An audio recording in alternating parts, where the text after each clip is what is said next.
Alright, today we're going to be reviewing the Polish MP-6 gas mask. This gas mask is currently being issued to Polish military service members, and at least for United States collectors, this is a very difficult gas mask to get. Especially, I was lucky enough to get a complete kit from a collector, and there was kind of like an influx of them, and then they just disappeared. So, thankfully, I got one. The carrier, I really like the carrier. It's pretty simple. You got your harness storage right here, or any other storage you want to put stuff in right there. Nothing on the front other than the Polish really kept, and I assume they really like this retaining haversack retaining style with a strap and the two buckles, because they've been using this for quite some time. And they still have the Velcro too, made out of a waterproof material, OD green. Really like that. On the back, you have your waist strap. More little buckles, D-rings, and a little clip. Then you have where the harness goes in, and I suppose a little bit of molly or a belt loop. Yeah, other than the carrier, that's all its features. Honestly, very simple. I like the design. A lot smaller than the MP-5 Polish gas mask carrier, but still does its job. See, I'm even using one hand, and it's that easy to open. So opening it up, you can automatically see that you have a pocket here for any documents or maybe a decon kit. I don't have anything in there because I have it in here just for the sake of the video. Taking out the mask, you have, or the accessories, you have the filter. Can't really tell you much about the filter. I don't speak Polish, so I'm just gonna show it to the camera.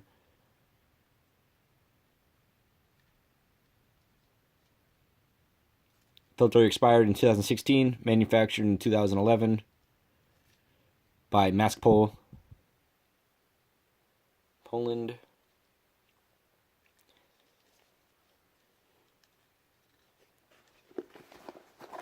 Alright, taking out the mask itself, putting the carrier aside, you have the mask. Well, yes, the biggest noticeable difference that you probably tell is the voice emitter. The military design has kind of like a blocky style voice emitter with little vents. This one has a circular voice emitter, plastic, but overall its design is pretty much the same. In the top, you'd have still Maskpol MP-6 size 2. Still, you could have your outsert retainers right here. Now, there's no outserts on this mask already. I'm always fooled by it because these actually look like there's clear outserts on it just by this part on the sides. But no. You can get outserts for it that are kind of blue. They're supposed to be, I suppose, are laser lenses, but those are almost impossible to find. I mean, the mask itself is already difficult to find already. What I really liked about this mask is that you can switch. Unlike the MP-5 design, you can switch between left or right-handed shooters. And it's really simple, too. A lot of countries are picking up on this design. Avon Protection Systems picked it up with M53. And then the Polish, and then, you know, the Russians as well, with their PMK and GP21. So you just unscrew it like that. And then if you want, you just switch it over, screw it in, and it perfectly seals too. So now, just like in a couple of seconds, I just switched it from left to right-handed shooters. There's no conversion kit. There's no special tools. It's just easy plug. So now, one of the differences, not really differences, but the similarities between the MP-5 and MP-6 is that they kept the same XL valve cover. I kind of like this because you just with the palm of your hand put it over to clear your mask. Unlike the Avon M50, you have to put both hands over over each filter or over a giant exhale valve or exhale valve cover to clear it.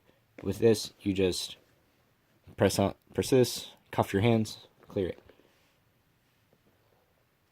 I do gotta say another huge thing I like about it is how comfortable the head harness is.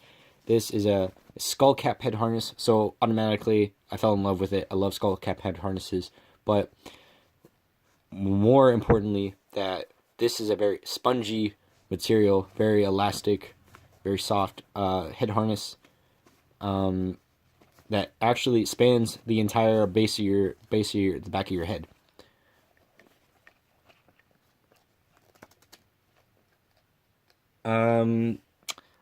It does actually use the same harness retention or retaining system as the Avon masks too. So just like with the Avon masks, the M50, the M53, you would adjust the the center temple strap and then the forehead temple straps, and then you would lock it in place. Or at least with the M50s, you would have Velcro, but this one has the clips. You would tighten it to your liking, and then you would snap it in place. So the only straps you're actually adjusting upon donning your mask are the bottom two. That means when you need to don your mask, the only thing you're fucking with is these two bottom straps. That is an amazing design. I love it. Makes donning your mask so much easier. Less straps you gotta adjust with, and you can go back, don your mask, get back into the mission. Mine did come with a face form. The face form's kind of just plastic, just nothing special, just curved piece of plastic. The face form is sized. I don't think I can pick it up on the camera, but it is 2/3. Inside the mask, gonna have very nice, sleek nose cup. Little moisture / sweat hole right there.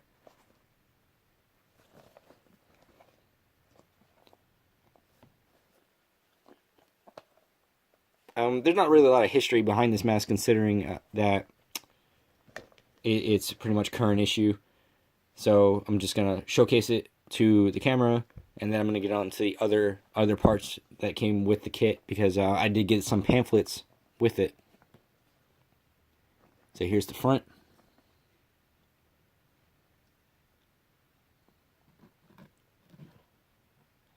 A little bit of a stamp.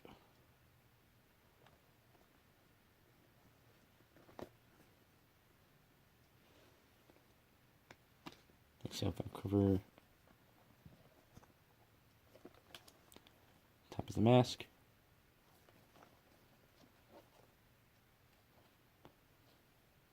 You can definitely see a lot of traits that were picked up from different masks into this. Like I said, the harness retention. You have the little hood lip right here. You can often see with a lot of newer generation masks. And I keep on referring to the M50s, but yeah, definitely I think with the S10s, FM12s, or other, current issue masks, it'll start having this. Moving on to the and with the skull cap head harness, moving away. I think the only people that have yet to adopt a cloth style head harness with their masks is the Russians, because I think even with their PMK and GB21, they use a rubber head harness. I'm not sure about the PMKS or PMK5. I haven't seen that yet, but yeah, definitely a big positive step forward for current gen masks. All right.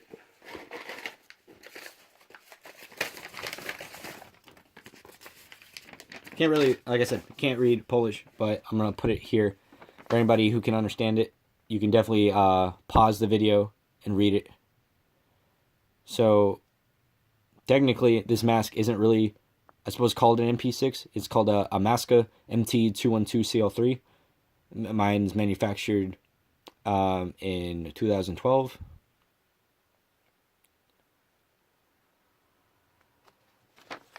So, yeah, relatively new. And then here is more documents.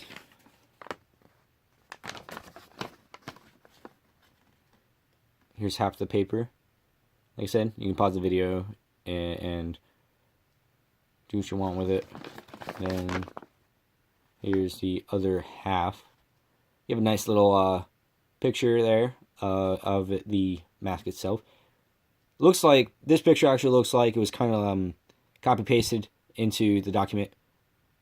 I'm not saying it's illegitimate. I do believe it is a legit document, but this looks like an actual picture they would use in prototyping phases, because I've seen PowerPoint slides of the prototyping of the M53, and that looks a lot similar to it. Kind of like a design slash breakaway type of software.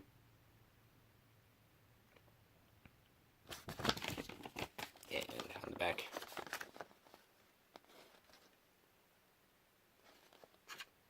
Yeah.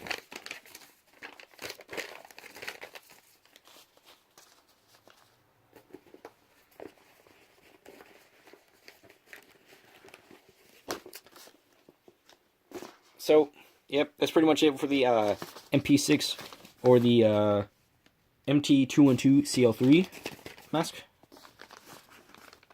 To be honest, this is probably by far one of my favorite foreign military gas masks. It's very comfortable. So much in this design that I like about it.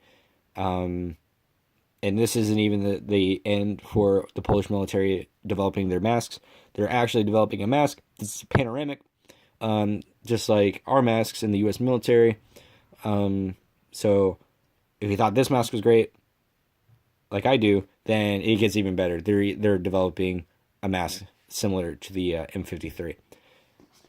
If you like this review, please give it a thumbs up. If you have any masks that you want me to review, then definitely leave a comment, and I can see what I can do. Other than that, have a good one.